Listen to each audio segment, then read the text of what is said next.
అమర్నాథ్ గారికి వేరే విధంగా ఇంకా మేలు జరిగే విధంగా చర్యలు తీసుకోవడం జరుగుతుందని భరోసా కల్పించినాకనే అమర్నాథ్ సమ్మతితోనే ఇక్కడ మార్పుకి ఇచ్చేయటం జరిగింది.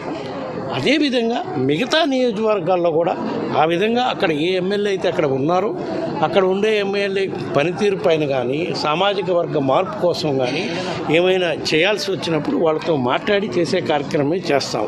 వీటి వల్ల కొందరికి ఆ మార్పులు ఇష్టం లేకపోవడం కానివ్వండి, ఆ మార్పుల వల్ల వాళ్ళకి రాబోయే రోజుల్లో ఏం మేలు జరగకపోదు అని భావించో కొంతమంది పార్టీ విడిచిపోయే కార్యక్రమం ఉంటే దానికి మేము చేయగలిగింది ఏం లేదు.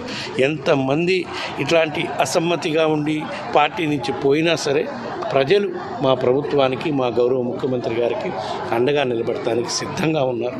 తప్పకుండా రాబోయే రోజుల్లో వాళ్ళందరి ఆశీస్సులతో తప్పకుండా మా గౌరవ ముఖ్యమంత్రి జగన్మోహన్ రెడ్డి గారు రాబోయే రోజుల్లో జరగబోయే ఎన్నికల్లో తప్పకుండా విజయం